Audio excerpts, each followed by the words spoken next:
Greenfield, and I am the founder and executive director of Women's Voices Worldwide.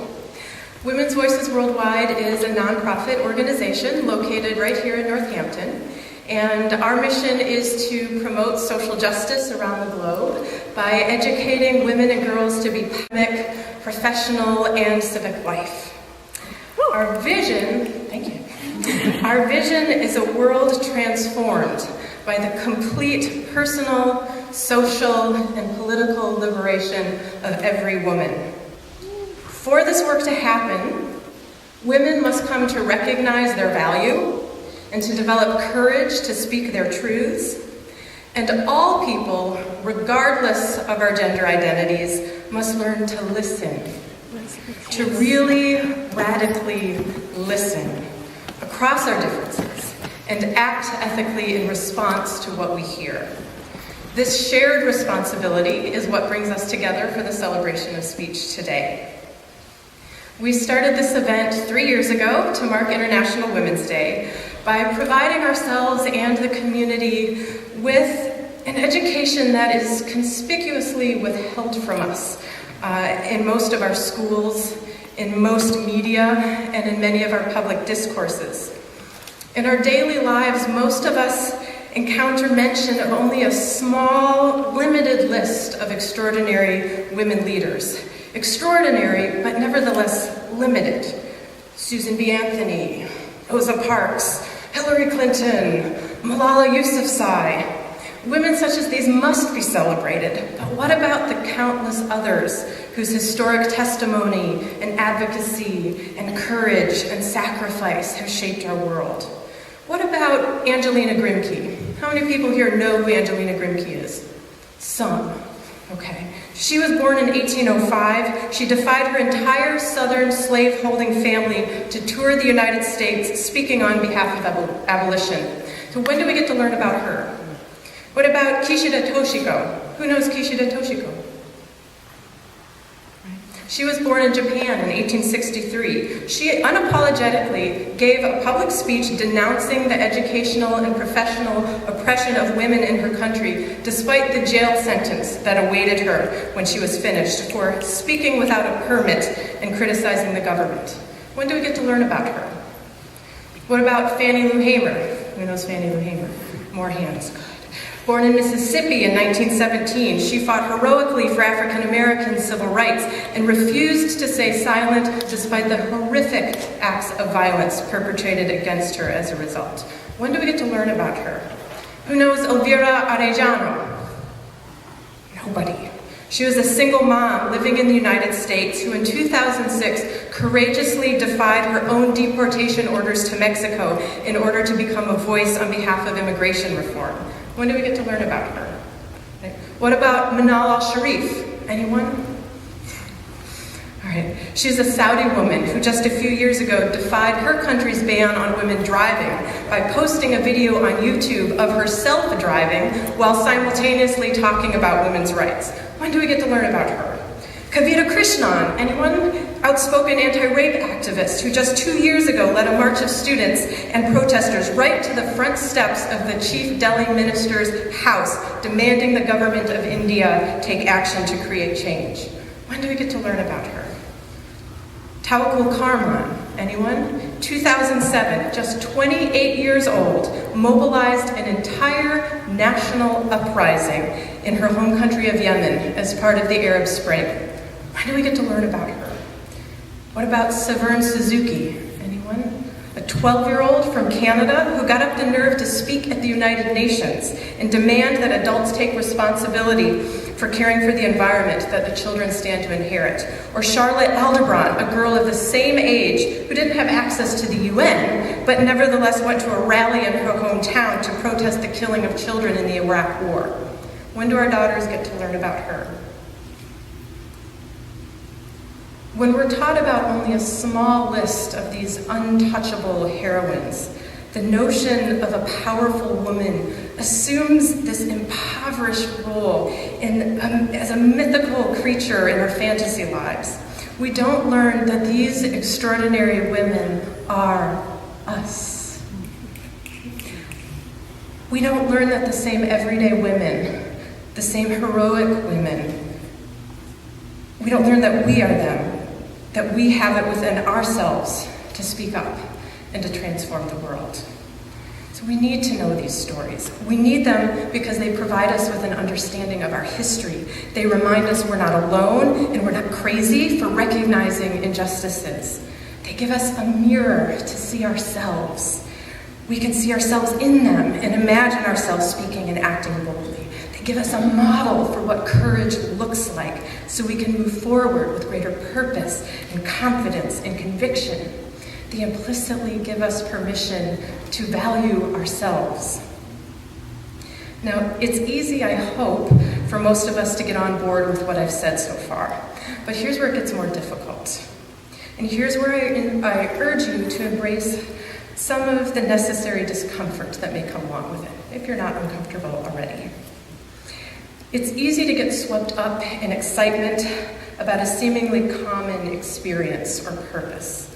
But as many of our speakers today will tell you, as much as it is important for people to come together, and there is power in community, that's why we're here, we cannot get so swept up in some vague notion of womanhood or shared oppression that we neglect the very real and tangible and significant differences among us that require different kinds of listening and different kinds of understanding and different kinds of action. Before I go forward in my remarks, I want to offer a heads up to anyone who may be triggered by what I will go on to discuss. I'm going to talk about things like racism and white privilege and violence and rape. So take care of yourselves and use your discretion, especially regarding the younger listeners in the audience. Even the very best among us, those who have committed our lives to feminism, can cause harm to women when we fail to recognize that our individual experiences are not universal. Right? This is so because our social and political power, the power that women wield or don't wield as a result of our intersecting racial and economic and sexual and religious and other identities, necessarily mean that we are received in the world in different ways. Our gender identities cannot be separated out from the countless other identities we simultaneously inhabit. That means that women experience different kinds of trauma, shaped by different kinds of histories and requiring different kinds of solutions.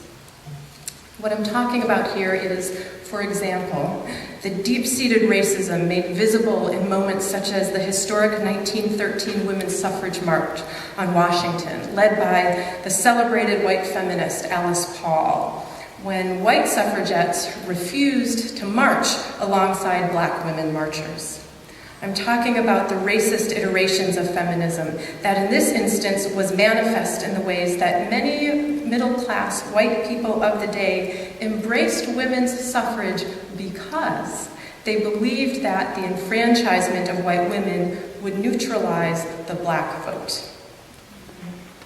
I'm not just talking about the past, I'm talking about the present day. I'm talking about the same racism that reveals itself when iconic white feminist musicians like Ani DeFranco plan to host a retreat for performance artists at a former plantation in Louisiana without consideration of the horror that such a site represents and for the implicit message it sends about who exactly she has in mind and who exactly she doesn't have in mind when singing about the experiences of women. I'm talking about the racism that compels someone to adopt a defensive posture when questioned about such a decision, rather than an apology and a commitment to learn from the mistake. These are just a few examples of the ways in which gender oppression is itself not an isolated system. It's one lens into a complex interplay of many different systems of oppression, including racism, but also economic exploitation, religious persecution, imperialism, and so on. Systems which converge at different points in various ways with various effects. And if we cannot recognize the ways in which each of us are positioned differently at the cusps of many different systems, we end up with what we have right now, which is crisis.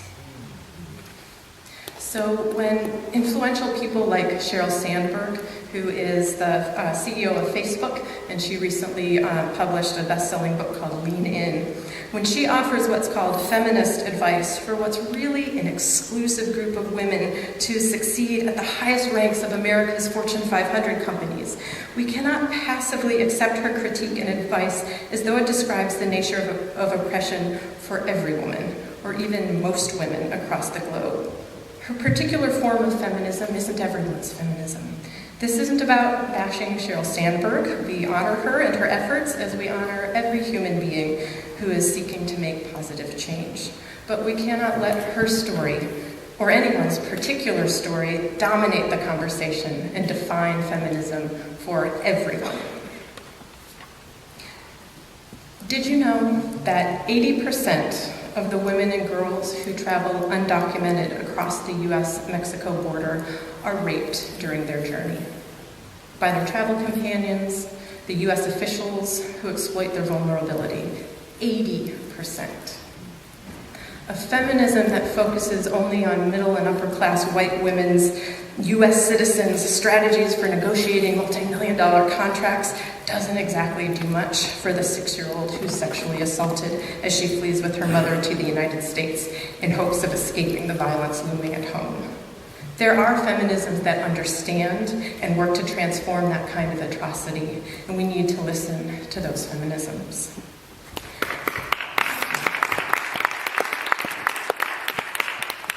Did you know that Native American women are more than 2.5 times more likely to be raped or sexually assaulted than any other women in the US, and that Indigenous women are more likely than other women to suffer additional violence at the hands of their attackers? Unlike in most other racial groups where violence tends to be primarily intra-racial or within one's racial group, almost 90% of the cases reported by Indigenous women of rape or sexual assault name non-Native men as their perpetrator. Such violence can find its origins in the tools of conquest and colonization perpetrated by settlers and soldiers and their contemporary descendants.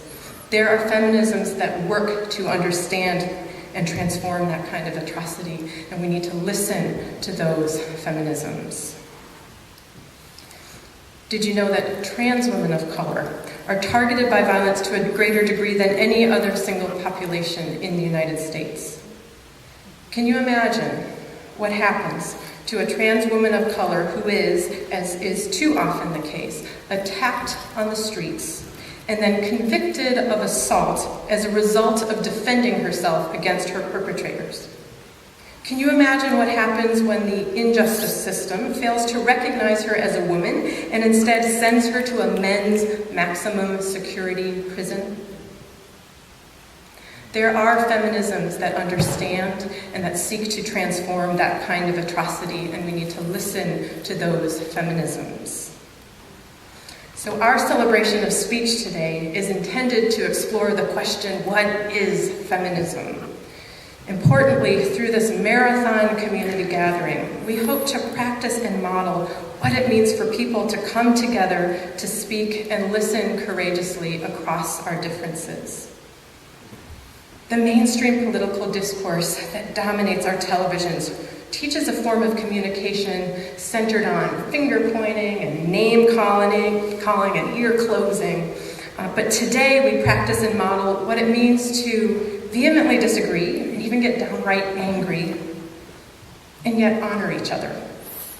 We don't need to reach consensus today, but we can practice and model what it means to feel challenged and to stay and to engage and to listen. We can practice and model what it means to hear a woman speak, and rather than dismissing her, we can speak to her the words that every woman deserves to hear. We can say to her, say more. So today, we will divide our program into 6 sessions, and these are organized around themes that are intended to move us deeper and deeper into our answers. Within each theme, we will welcome a group of women from our community who will first recreate excerpts from influential speeches by women from across the globe and across time.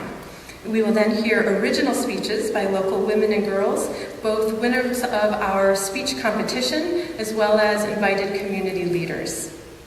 Between sessions, we will also offer interlude performances by local artists as well as educators. We invite you to stay the whole day if you so desire, and you can meet us in the welcome area after the third session for a complimentary snack break to keep yourself nourished as you stick it out for the day. At the end of the evening, we will also host a reception here.